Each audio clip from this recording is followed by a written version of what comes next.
All right, I'm hoping that this interlude into optics will give you a chance to catch up and be on top of the class. Okay? I take that to be yes. So if you have to give a elevator presentation of geometrical optics, okay, you're riding the elevator, it's a big shot, you get what, 60 seconds, and you have to tell that person everything, what would you say? Any guess?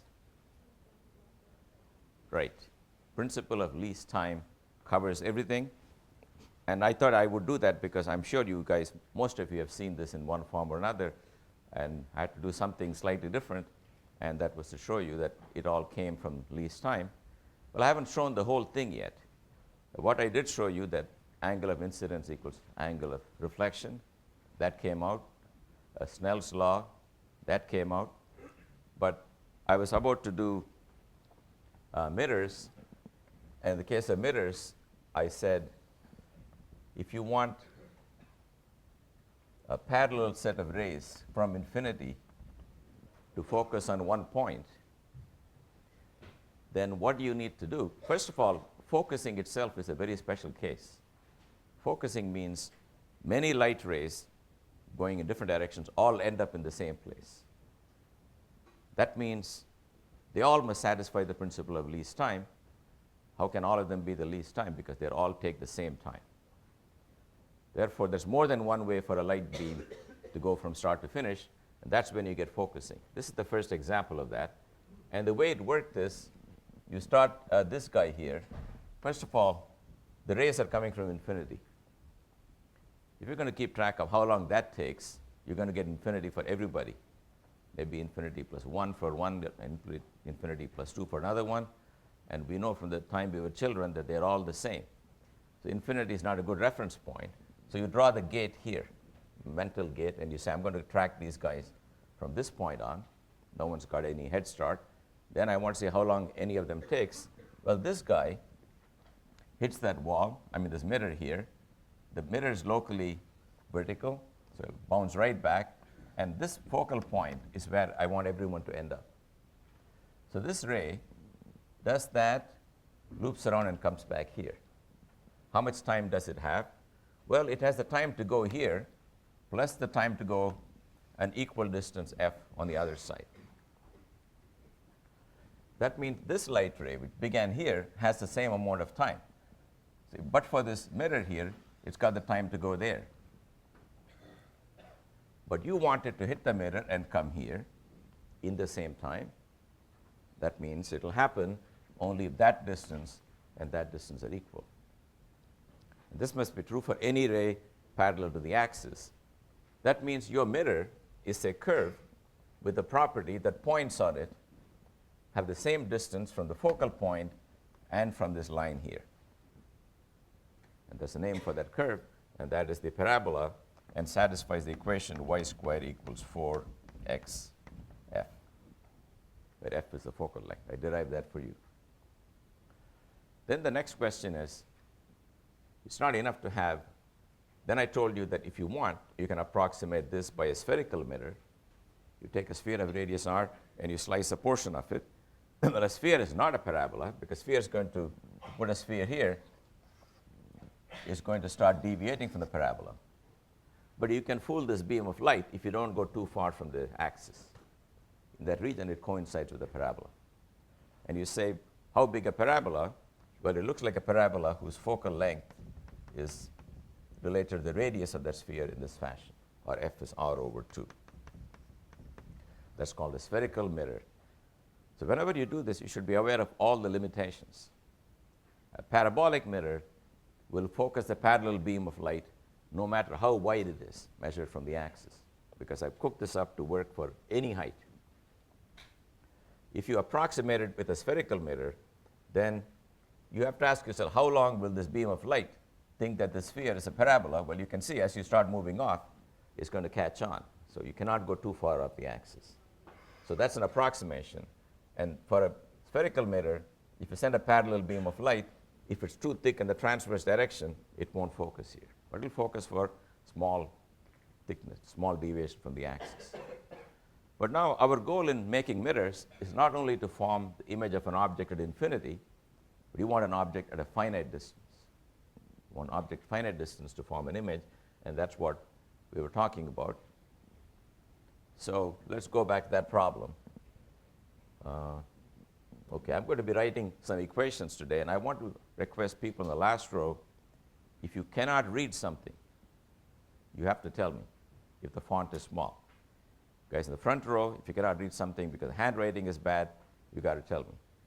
People in the last row may not know why they cannot read it. Maybe the handwriting, maybe the font, but between the two of you, you got to keep me on the lookout for that, okay? Because I did realize last time I was drawing more and more and more lines in the same figure. It's hard to read. All right, so I'm going to write some equations. I'm trying to plan my blackboard strategy here. But first I will tell you what I'm going to do. I mentioned that to you last time. We want to make sure that when you follow the rules of ray optics that you learn in high school, what do you learn in high school? You say, well, take any object here.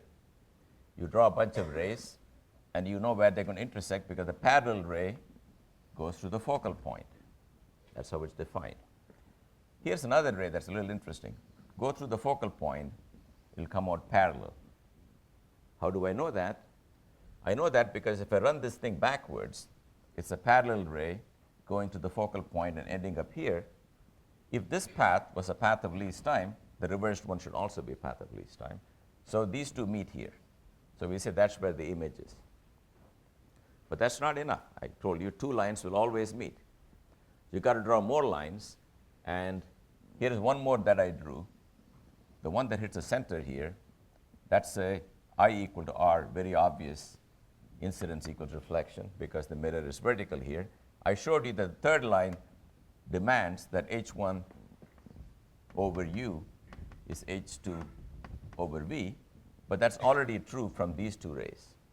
Remember, the two rays intersecting here gave the condition 1 over U plus 1 over V is 1 over F, and they gave this condition.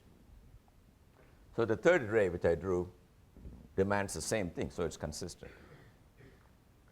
But if you really want to nail this down, you want to be able to prove that no matter what height you pick for the interception of the mirror here, you will take the same time. Because I've only taken 3 special values for the height y. One is y equal to h1, this beam. One is y equal to h2, or if you like, minus h2, this beam. And y equal to 0, the third one, and they all happen to agree. I want to take an arbitrary y and hope that the answer will not depend on y. The time it takes to travel for any y should be the same. And that's where we will find it is not exactly the same. Yes? What are U and V again? Oh, u is the distance from the object measured from here, and v is the distance of the image measured from there. I don't know what the book calls them. I don't know which book you guys are using, DI and DO and I and O. There's a lot of different symbols you can use. So you're free to use any symbol you want in your problem set as long as you explain to the TA what you're using. Unfortunately, the only thing everyone agrees on is that F stands for focal length. Okay, that's universal. These are random. All right, so do you understand what I'm going to do? Because it's going to take some time, and it's not worth doing it unless you know why we're doing it. We're trying to verify that the time it takes to go from here to the mirror and over here is the same for every conceivable ray for any height y. And I'm telling you, so what would you like to show? You would like to show the following. You take this here. You want to hit that mirror at some height y. Let me make it bigger. So these are all drawn as very big so that you can follow them. But the understanding is they are not really that big compared to the dimensions of the mirror. So it goes there, and it does something, and it comes here. So this is the point xy on the parabola that it hits. D1 is the distance. I'm going to use Pythagoras theorem to calculate it. Is that distance. And d2 is that distance. So d1 depends on y. And d2 depends on y. I want to add them up. That's got to be independent of y. That's got to be the same for all y. In particular, it's got to equal the value when y is equal to 0. Is equal to d1 0 plus d2 0. That's my reference signal. That's the one that goes here. Hits the center of that and comes here. You guys with me now? It should be independent of y, therefore it should be equal to the value of any y I like. I'm going to pick the y equal to 0 as my reference. Okay, you find the distance d1 plus d2 when y is 0, you move up and down, calculate it, and it shouldn't depend on y. So when I do the calculation, what do I really hope will happen? If I make a plot of d1 plus d2 as a function of y, I am expecting the answer to be flat, independent of y. And this is the reference point, y equal to 0. But when you do the calculation, first of all, if the graph of d1 plus d2 look like this, that's no good. Because that means if you take y positive, you take a longer time than y negative. Obviously, that y and that y are not paths of least time because one is clearly taking less time than the other one. So you don't want anything growing linearly in y. So it's got to be quadratic at best. But then, even if it's quadratic, you go far out, you can see that the answer depends on y. So what I will show you is that the graph, if you plot it as a function of y, if you plot d1 plus d2 as a function of y, it's got some constant, which is the time for y equal to 0, plus some coefficient ay, plus some by squared, plus cy cubed. These are all possible things can happen. If you wanted perfect focusing for any value of y, all of these guys have to vanish because it cannot depend on y. But we will find out it's the first two guys that vanish, and there is no guarantee about the others. But of course, from dimension analysis, when you have a y and a y squared and a y cubed, for them to all have the same dimensions, they will be divided by some numbers. So this y will be divided by, let's say, u. This will be divided by u squared. This will be divided by u cubed. It's an expansion in a small parameter. And only when the parameter is small will this work. So you have to notice two things. In a parabolic mirror, an object at infinity will form a perfect image no matter how wide the beam is. But an object at a finite distance will not form a perfect image if the object is too tall. If the height y becomes too much, then you don't get a good image. But you get a pretty good image because the possible dependence on y and y squared will be 0, but not to arbitrary powers of y. Do you understand? If you have a graph that's a power series in y, if it begins with y squared, it will look like this. If the first non-zero term is y to the fourth, it will look very flat. But eventually it will move. The flatter this is, further out you can pretend nothing depends on y. So we want to see how far we can go. That's the purpose. It'll also tell you the limits of a real mirror for a real object. Any questions on the calculation I'm about to do? Okay, before I do the calculation, you're going to need the following approximation. U squared plus theta squared to the power 1/2. You're going to get such combinations all the time. You can write that as u times 1 plus theta squared over u squared to the 1/2. That's exact. Yes?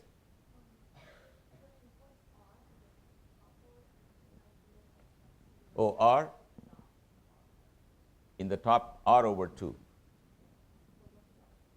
R stands for the radius of the sphere from which you cut out that piece. Everybody understands that? I mean, we had a parabola here, and I'm going to approximate it by taking a sphere of some radius r. And that sphere, if you look at this portion here, it looks like a parabola. Then you can ask, what parabola does it approximate? I showed you that near the origin, it looks like a parabola whose f is equal to r over 2. So if you take a sphere of radius r and you slice a portion of it and you paint it with silver so it becomes a mirror, its focal length will be r over 2. But it won't be a perfect parabolic mirror. It's an approximate parabolic mirror. There are different levels of approximation. A sphere will not focus a parallel beam even if the beam is too wide. Parabola will focus the parallel beam no matter how wide it is, provided the object is at infinity. If the object comes to finite distance, I'm saying even the parabolic mirror will not give you a perfect image. But if it's very short compared to u and v and so on, it will do a good job. So let's see how that happens. So I'm going to need this approximation that looks like u. Now this thing I'm going to write as u times 1 plus theta square over 2u square plus dot dot dot theta to the fourth, u to the fourth, etc. I'm going to drop all this. This is the approximate expansion. 1 plus x to the n is 1 plus nx. So that becomes equal to u plus theta square over 2u. So let's bear that in mind. This is just a mathematical preliminary I'm getting out of the way so we don't get stuck in that. Yep. Is the u the denominator squared? It was squared here, but when I multiplied by this u, it got unsquared. So in this calculation, I mentioned to you, some numbers are big and some numbers are small. I said that near the end of the class. U, V, F are treated as big numbers. Compared to that, the height h1 of the object, height h2 of the image, and y, the height at which the light hits the mirror, they are called small. And the coordinate x on that mirror where you hit it is proportional to y squared. You remember that? So it's proportional to small square. Remember the parabola equation is x is equal to y squared over 4f.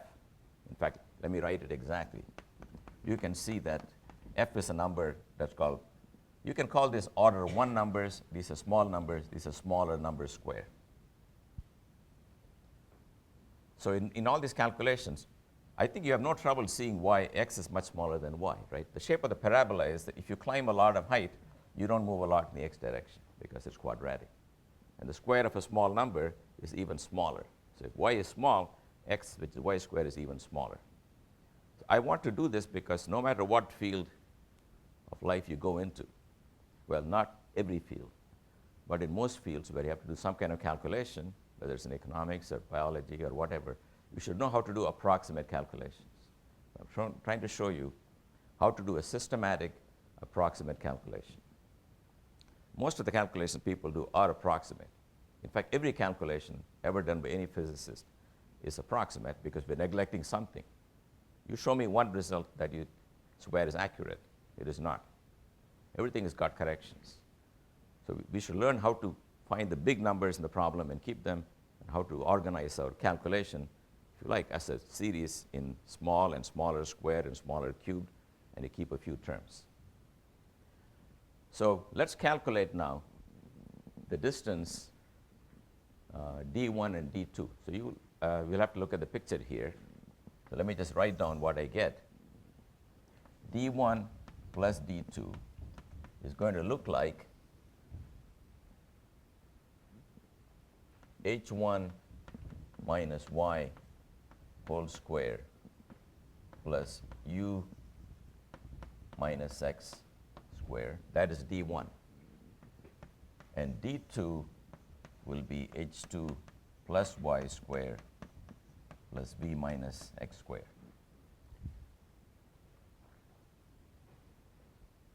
can you see in that figure in the right, that right angle triangle? Maybe I'll bring it down one more time to show you. Yeah, in fact, this is what we really need. So let's keep it here. This whole thing is h1. This height is y. So this side is h1 minus y. And this side here is u minus x, because u brings you from here to the mirror, but this point is to the right by an amount x. That's this right triangle. Then there's a second right angle triangle here to find d2. That height is h2 plus y, and that distance is again v minus x. This is the point v, and this is the point u. And I want that to be same as when the beam goes to this dotted line here. That's the y equal to 0 answer. That's very easy to do Pythagoras on that one. This dotted square is h1 squared plus u squared under root, and this dotted square is equal to h2 squared plus v squared under root. So this whole thing has got to equal h1 squared plus u squared plus h2 squared plus v squared.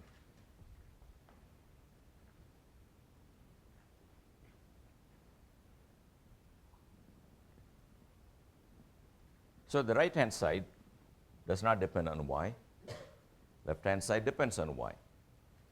In the best of all worlds, somehow all the y dependence will magically cancel. But it's not going to happen. I can tell you right now. What you will find is that the term linear in y will cancel. The term quadratic in y can be made to cancel, and that's all you can do. So let's now look at these two things. Let me look at the right-hand side. It's very easy to do this one. I already paved the way for this. Remember, h1 is a small number. U is the big number. When you do this one, you will get u plus h1 squared over 2u. You see that? H squared is like theta squared in my formula. And this will look like v plus h2 squared over 2v. So the formula I'm using is u squared plus theta squared to the 1/2 is equal to u plus theta squared over 2u plus terms involving theta to the 4th and so on, which I'm not keeping.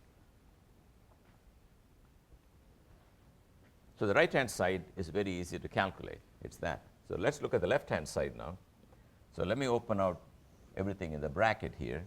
I get h1 squared plus y squared minus 2h1y plus u squared minus 2ux plus x squared.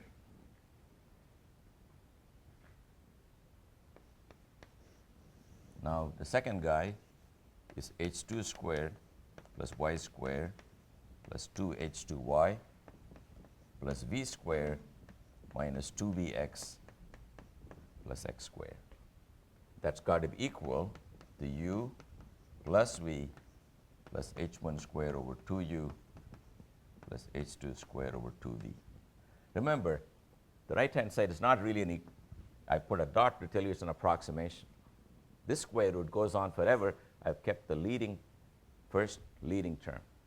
The first leading term happens to be quadratic in h. Quadratic in the small quantity. So to be consistent, I should look at the left-hand side also to the same accuracy. So let's look at the left-hand side here. This is quadratic in the small guy, quadratic in the small guy, small times small, a big square, big times small, and small square, but you've got to be a little careful. X is not small. X is small square. Remember that? X is proportional to y squared. This is proportional to y to the 4th. You cannot keep a term to 4th order in the small quantity on the left-hand side if you don't keep a similar term on the right-hand side. So you systematically drop things which are quartic in the small. So even though x makes it, x squared doesn't make it in this approximation. Yep?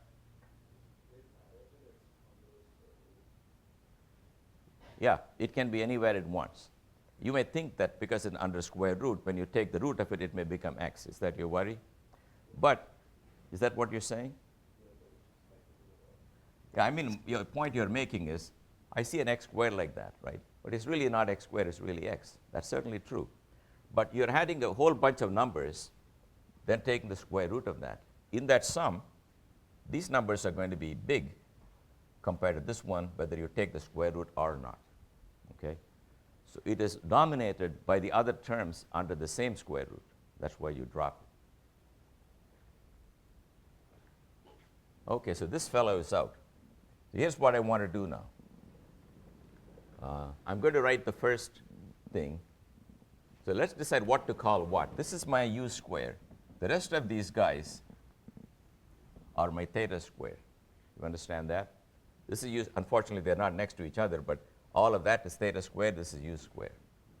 Then the formula tells me this is equal to u plus h1 squared plus y squared minus 2h1y minus 2ux over u plus v plus h2 squared plus y squared plus 2h2y plus, let me see, minus 2vx divided by v is equal to u plus v plus h1 squared over 2u plus h2 squared over 2v. This is what I want to this order. Now, I have an x everywhere, but x is not independent. X is equal to y squared over 4f. So what is minus 2ux? Minus 2ux will be minus y squared over 2u over f. Yep. Yes, thank you. Very good.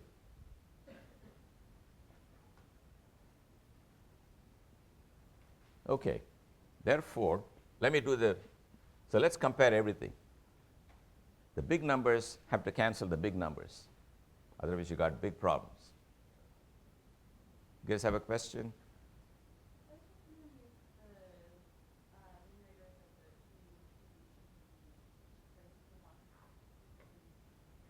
Oh yeah, it was to the 1/2, but I've taken this approximation that when you take it to the power 1/2, look at the top right. U squared plus theta squared to the power 1/2 is u plus theta squared over 2u. Okay? Yeah, so I've done this a lot of times, but I want you to follow this because this is telling you how to organize the calculation. So this is how we organize. You identify quantities which are quantities of importance, and then smaller and smaller quantities, and you balance the equation starting with the big numbers, then go to the smaller numbers. So the big numbers better match. So that tells you u plus v matches u plus v. That's fine. Now take the terms proportional to y. They have to separately match. When you have a function of y, then if the function is equal on the two sides, every power of y should match. Of course, we only have two powers here. They should both match. So take the term linear in y from both sides. Oh, let's get rid of one more stuff. Do you see that this h1 squared over 2u cancels this one? And this h2 squared over 2v cancels that one. So I got nothing left. So everything on the left-hand side should add up to 0. There's nothing on the right-hand side. So what do I have to linear order in y? This guy is linear in y, right? This guy is linear in y, and that's all there is. So the coefficient of y looks like y times minus 2h1 over 2u plus 2h2 over 2v, and that's got to vanish. And that simply says h1 over u is h2 over v. So this is what you get by usual geometric optics arguments I showed you last time with similar triangles, but it comes from the principle of least time by demanding that the function, the time doesn't depend on y, to first order in y. Then I have to do the y squared term. You understand? So you understand if you got numbers on the two sides, big numbers, square of small numbers, then linear in y, quadratic in y, everything has to match order by order. So this is a linear in y term. What is a quadratic in y term? Quadratic in y, look at the coefficients. Y squared has coefficient 1 over 2u. You see that? And this one has got 1 over 2v, coefficient of y squared. So I got 1 over 2u plus 1 over 2v. But then I got minus 2ux and minus 2vx. So what is minus 2ux? Is minus y squared u over 2f divided by 2u minus 2 y squared v by 2f divided by 2v equal to 0.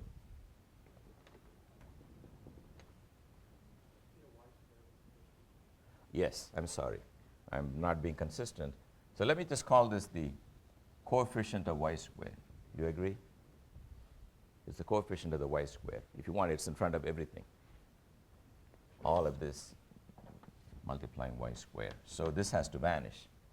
Okay, so cancel the 2's everywhere. You get 1 over u plus 1 over v. This cancels. Let me see. There is no 2 here because 2ux is equal to y squared u over 2f. This 2 is not there. Sorry. This is all you have. So you get minus 1 over 2f minus another 1 over 2f equal to 0. Look, guys, we know where we are going, right? So it's going to happen. It's happened for the last 300 years, and I'm not going to change it. So it'll happen. So the 2's will all work out. What does this tells you? It tells you 1 over u plus 1 over v is 1 over f. So you can ask, what's the point of doing this exercise? This tells you that because of the principle of least time, the time it takes to go not only to these two privileged rays, but any ray you can think of drawing from here to the mirror and back here, they all take the same time. In the approximation in which the height over u, for example, to the 4th power is neglected. Basically, anything that looks like small over big to the 4th power and higher powers are neglected. So it's not going to form a perfect image for everything. It'll form a perfect image in a world in which we are able to keep the term to leading order in u to the order h squared over u squared and stop. This is an approximate thing. So for it to successfully work, you got to keep your object and the image all to be much smaller than u and v and f. That's the rule. If you take any parabolic mirror and you have an object which is as tall as the focal length, it won't form a good image. It'll be, what it'll mean then, what do you think it means not to form a good image?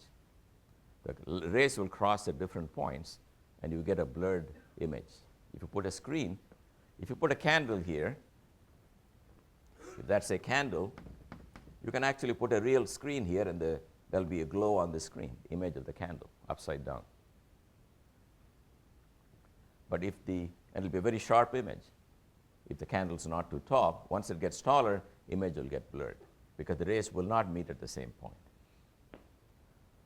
All right, I want to do one other thing, then I'm going to stop with the principle of least time. That has to do with lenses. You saw how a mirror does the job. Let's take a lens. Let's say we have the following lens.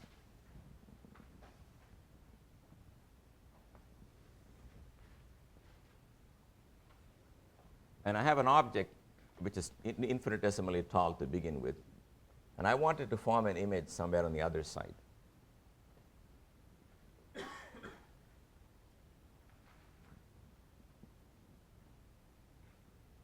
So you can ask yourself, how can the light rays reading this in different directions arrive here and all take the same time? It's clear that this guy is the shortest path. These are taking longer, and yet they have to be competitive with the one in the middle.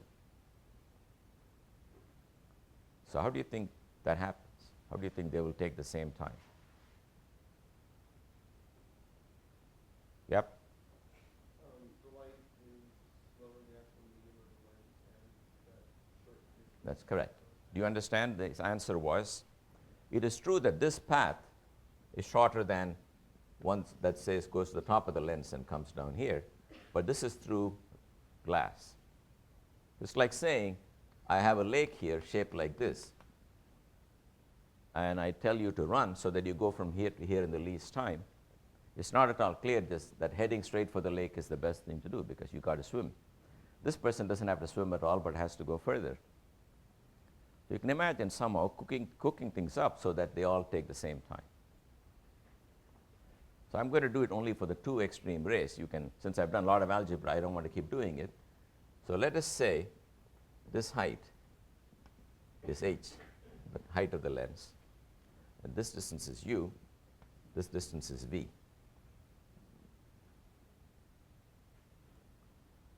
And the refractive index is n of the lens. What that means is 1 meter in air, 1 meter in glass is like n meters in the air. Do you understand in terms of travel time? Everybody with me? That's what it means to say it goes slower. So a meter of lens is worth n meters of air. That's the consequence of the velocity of light.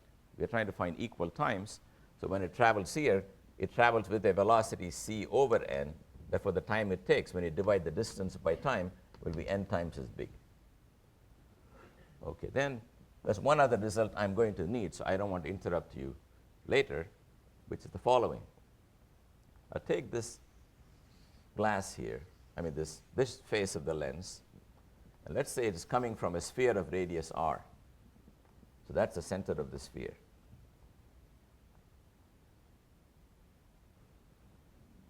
And draw a normal here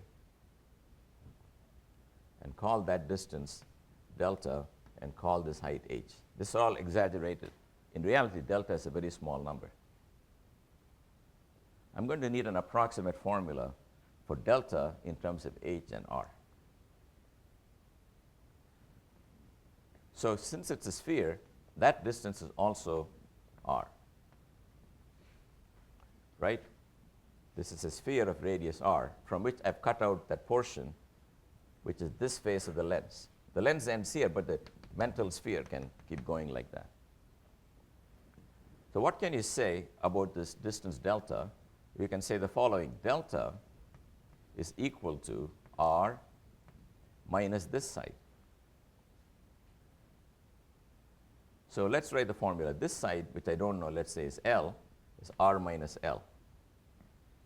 But we also know that L square plus h square equal to r square.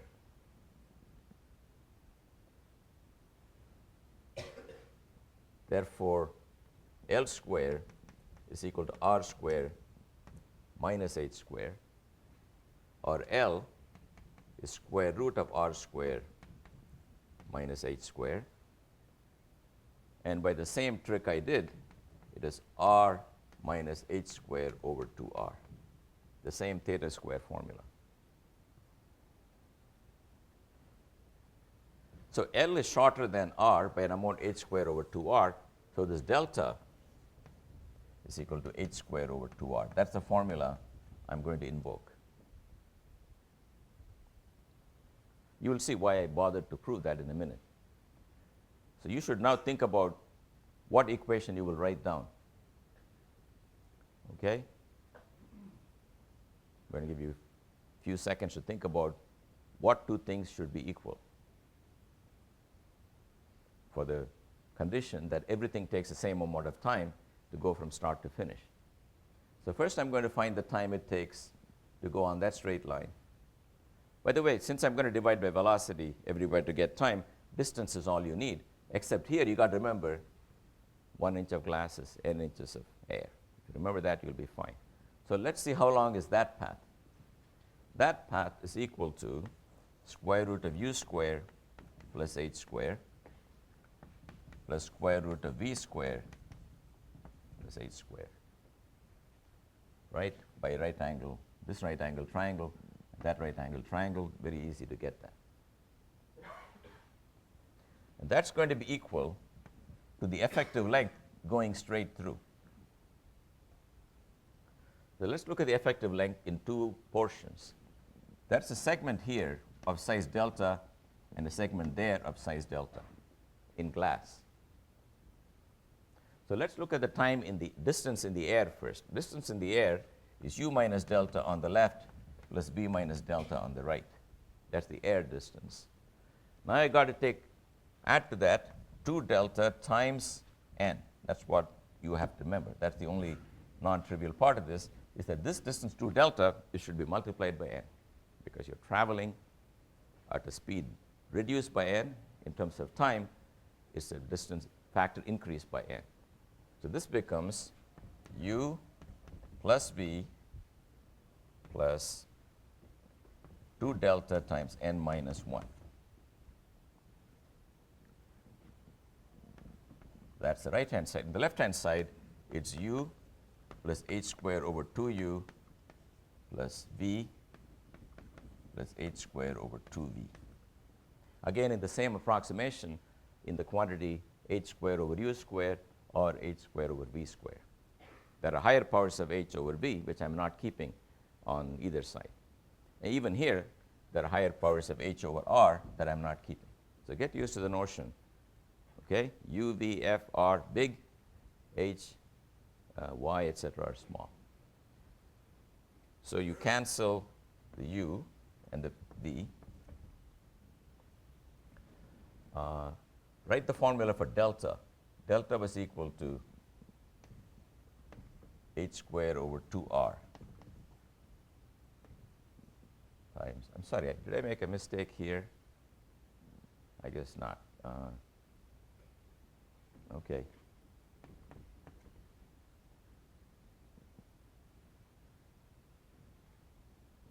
So you compare the two sides, you find 1 over u plus 1 over v. In other words, drop these 't's and cancel the h squared everywhere. 1 over u plus 1 over v is equal to 2 times n minus 1 over r, which I'm free to write as 1 over f if I like.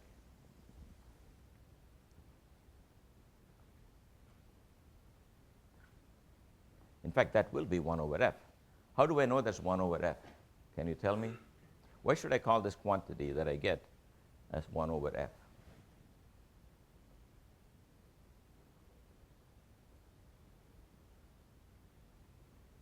It is what I got, but my question is, what allows me to identify that?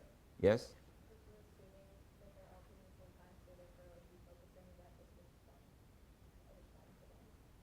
Remember, v is not the focal point. V is the location of the image, and u is the location of the object. But what do you want the focal point to be? What's the definition of the focal point? How is it defined? If you had a lens and I said, what's the focal point? How will you find it? Haven't you guys played with ants when you were kids with a magnifying glass? Come on, what's the focal point? Where a parallel set of rays will converge on the ant. So if you send rays from infinity, if u is equal to infinity, v should be the focal point. If u is infinity, you drop this guy, then v, the image should be at the focal point. Therefore, 1 over v is 1 over f. That's what allows you to identify then this quantity as 1 over f. Because in the limit u goes to infinity, 1 over v should equal 1 over f, and therefore this is what it is. But this is a calculation of the focal length. See, there are two things. One can define focal length operationally by saying take a lens, send a parallel beam, see where it all focuses. That's the focal length. But you can also calculate it from first principles by saying, if I made a lens whose faces are cut out of spheres, the two faces of radius of curvature r, and the refractive index of the glass is n, then I can actually calculate the focal length in terms of the radius of curvature and n. So one is a derivation of the focal length in terms of other given parameters, whereas parallel rays focusing at f is a definition of the focal point. It doesn't tell you how to calculate it for a lens. But this will tell you. So if you've got a focal length that is too big or too small, you can vary it by varying either n or by varying r. You can take different materials, or you can take different radii of curvature. Question? Yes? In that drawing the lens, what is the length? Which one? The drawing the lens, like little f, what is the little f? What is little f? This little f?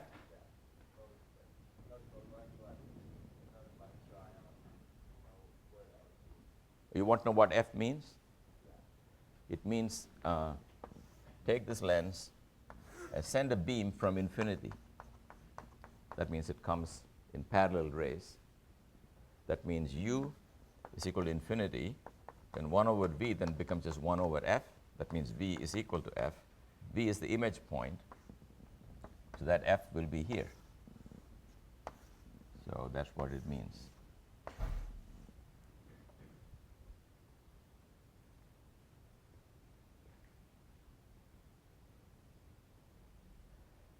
Okay, so I've gotten these formulas. I spent a lot of time deriving them. I'm assuming you have used them a lot in your younger days. I just want to give you a few examples, but I don't want to do all of them, because you can do endless calculations involving 1 over u plus 1 over v is 1 over f, just punching in numbers. I just will tell you a couple of things to bear in mind. Then I want to sort of wrap it up. So let's take some examples. So let's take this focusing mirror now. So this is f, this is 2f. So let's see what happens when I start with an object here. You should be able to sort of draw the ray diagrams. I'm just drawing you a few of them. So from now on, we quit the Fermat's principle of least time. We just go back to the usual diagrammatics, having convinced ourselves it all follows from the principle of least time. So you don't want to go back to that every time. So what will be the situation here? You need only 2 rays to draw. So one ray, you draw a horizontal ray, and you know that will go through the focal point. That's the definition. Then you draw a ray through the focal point. That will come out horizontal. And again, why is that true? That's true because if you sent a parallel ray at this point, it will go to the focal point, and if it ends up here, then the reverse is also true. Any ray that's possible, then the time reversed version of that's also possible, because if one takes the least time to go from A to B, other takes the least time to go from B to A. That's how you draw these, and they intersect somewhere here. In fact, one can show that if you're to the right of 2f, the image will be to the left of 2f. If you're exactly at 2f, you can show the image will also be at 2f. Let's see why. 1 over u plus 1 over v is 1 over f. I'm saying if u is at 2f, and I believe v is at 2f, I get them to add up to 1 over f, so that's correct. So 2f is the point where the image and the object cross. See, objects at infinity focus on f. As you move the object to finite distance, the image moves away, and they cross when you put it at 2f. Then you can, of course, go closer than 2f, and you can ask, what image will I get? So maybe I'll draw one more picture for that one. So this is closer than 2f, closer than 2f, but more distant than f, something here. So draw that ray, draw it parallel, draw that ray, draw that, and they will meet like this.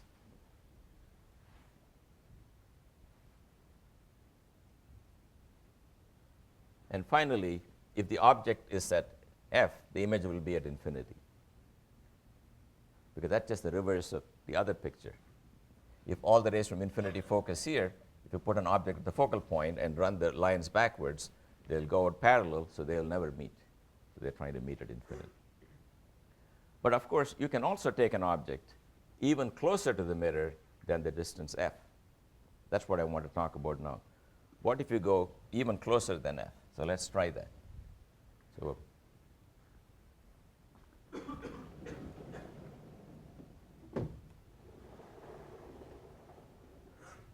So here it is.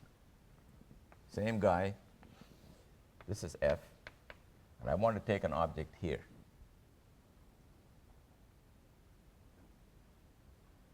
So the first ray I can draw is the parallel ray going through that. First of all, when you do the algebra, you can see some problems. 1 over u plus 1 over v is 1 over f. Therefore, 1 over v is 1 over f minus 1 over u. But if u is smaller than f, 1 over u is larger than f, and 1 over f minus 1 over u will be negative. That means v itself will be negative. So v is the location of the image. And it's negative, which means on the other side of the mirror, you can ask, how can light go to the other side? It doesn't go to the other side. But you will see that it looks like something is behind the mirror on the other side. So let's see why that happens.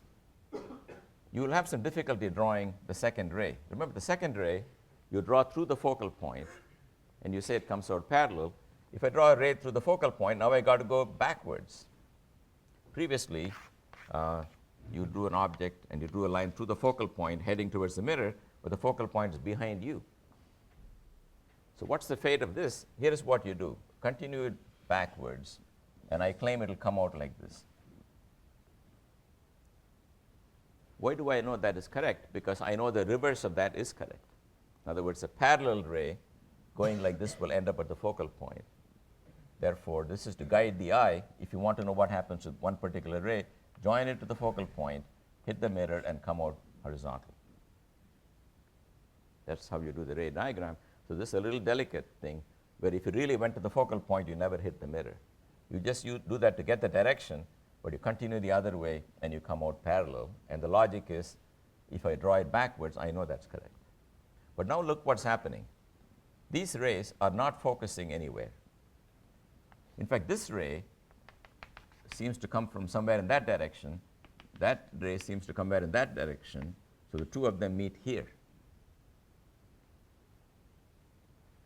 That means to a person looking from here, from this side with the eye, the two rays, when you extend them backwards, seem to emanate from this point. So that will look like that is a candle behind the mirror emitting. So that's a virtual image. So virtual image is when there is no real image, but everything seems to come from a point behind that.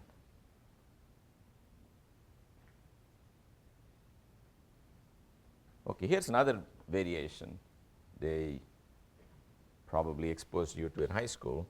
That is, what if I have a mirror like this?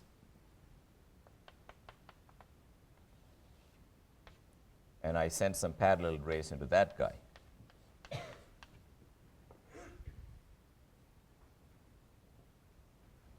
You agree this was not a focusing lens. It's not a focusing mirror, because you can already see this light ray will come here, take off like that. That ray will go right back. This will come here, take off like this.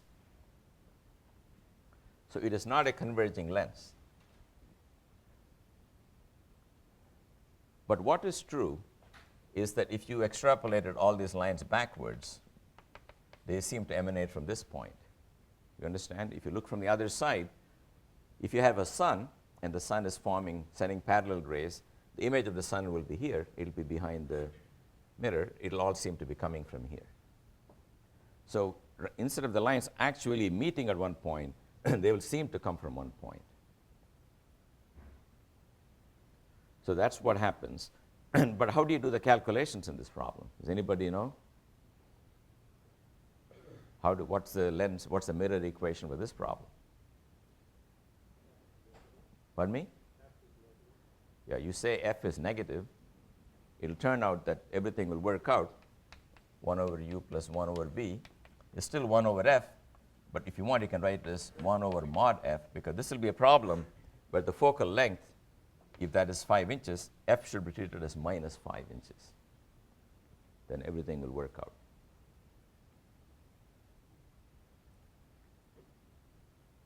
Similarly, a lens which looks like this is a diverging lens. If you send a parallel beam, it will spread out like that. But to a person on the other side, everything will seem to come from a point here. You can do that lens again by using focal length to be negative. So u and v and f are positive for a certain standard Mickey Mouse problem where you have a focusing lens and you have u bigger than f, then v is positive and everything is positive. But you can then move around in this world of parameters where v becomes negative. That means it's a virtual image. U is never negative because you put the object where you like. And you can also have the focal length being negative if the lens, instead of being a focusing one, is a convex one that causes divergence. Or a lens which is causing divergence also is described by f negative.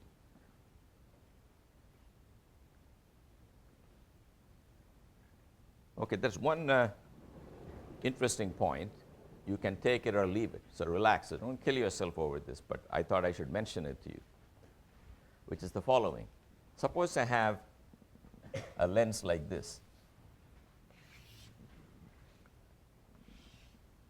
and people tell you it's going to all seem to come from this point. How do we know that's true? You cannot use the principle of least time to argue. Principle of least time says if you have the same starting point and the same ending point, then there can be many ways to reach. Then you have a focusing effect. But here, there is no end point where they all come. They don't never come to the same point. They seem to be coming from here, but the rays never meet. So starting from infinity, you cannot naively use the principle of least time. But I'll tell you why this is still going to be the correct answer. Take any mirror surface you like, some part of a mirror. That's the normal to that mirror. Imagine that a light ray does that. This is the silver side of the mirror. And I ask you, what if I silver this side and shine light from the other side, what will happen? I claim the answer is that if you continue this ray here and continue that ray there, then that's what light rays coming from the other side will do. Why is that? Because this light ray had I equal to R. You know that. But the normal to this surface is the same normal on the other side, and by opposite angles being equal, this is I and this is R. Therefore, in any mirror coated one way, if you continue the lines to the other side, they'll still obey I equal to R. Consequently, take the following problem. Take the focusing mirror coated like this. We know these lines will come and join here. Then use the result I showed you. That will then show you that the mirror image of that on the other side will also obey I equal to R. Because if you draw the normal here, if these two angles are equal, those two angles will be equal. Therefore, I know this will lead to that, and that will match this one. Therefore, rays coming this way will go there, but this one continued, we know goes to F. That's the reason why, if you know the fate of one kind of mirror, you can find the fate if you do it on the other face.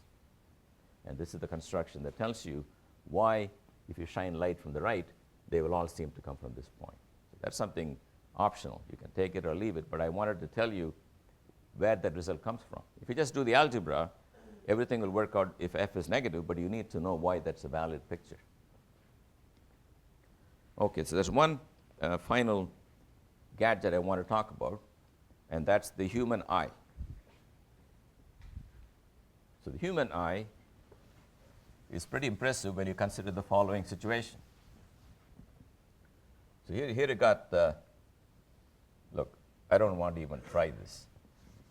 I'm just going to focus on the lens in the human eye. Okay? Here are the eyebrows. And here is my the cornea is over there. And you put some object here, it goes and forms an inverted image somewhere here. You must know that the image of everything you see is actually physically upside down in your brain. Did you know that? Or you did not know that? But that's a very operationally well-defined thing. If I can look into your cornea, I look at the candles upright here, the candle flame is here, the flame of the candle will be here, like that. But it doesn't seem to bother us, because where do you really see something? It's not very clear. Do you see it in the cornea, or do you see it in the brain? There's a one-to-one correlation between what's registered in the cornea and what I run into in my real life. I'm walking around, I bump into the upside-down table. After a while, the fact that it's upside down, the cornea is not relevant. I know if I take 2 steps, I'm going to hit this object. The brain has learned how to translate that into what you will encounter. In fact, I'm told in some bizarre experiment, they put glasses on people so that everything got inverted one more time. And after a few days, those guys were just fine. Okay? So the eye has got a lot of software. It's not purely hardware, but software. And I learned it the hard way when I had an eye operation, and the doctor pulled out the stuff and said, ta-da, and I couldn't see anything. So I was in a panic. My doctor didn't seem particularly worried. And I said, are you worried? He said, no, no, you'll be fine in a few days. Now, I've heard that before, so I didn't believe that lie. But slowly, I got better and better. So it's not that my eye was operated anymore. He already fixed it, but the brain began to reprogram it with respect to the new parameters. He had changed the parameters of the eye, and he reprogrammed it, so the brain had to correlate everything that it saw with everything that's registered in the brain. So you just need a one-to-one map. You can flip it any way you like. You can flip it once or twice and any number of times. After a while, you will learn how to use it. But that's not the only impressive thing. If you have an object here, you go to the lens equation. You want the image to be at that distance, and that's not negotiable. The distance from your lens to your retina is fixed. So no matter what you have, as u varies, you want v to be fixed to obey this equation. So how do you think that's going to happen? Yep. Pardon me? You got to change f. You got to change the focal length of the lens. And that's the amazing thing about the human lens, is that it's not made out of glass. It's made out of some jelly-like stuff. And there are some muscles pulling it. And if the muscles pull it, it'll become longer and thinner. It'll have one focal length. If they relax, it'll have another focal length. So as I look at an object, which is very far, that's the normal relaxed state of the eye. As the object comes closer, it takes a certain effort to focus on the object, to keep reading whatever is coming near you. And that's the process in which your eye is trying to change its focal length. But it cannot do more than some amount.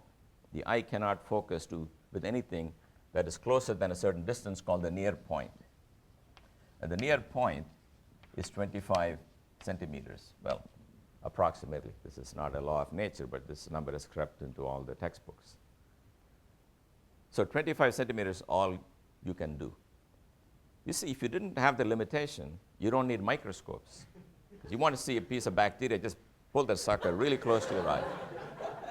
Why doesn't it work? Because what we really see with the eye is the following. If this is your eye, what the eye cares about is the angle subtended by the object with respect to your eye. We all know that.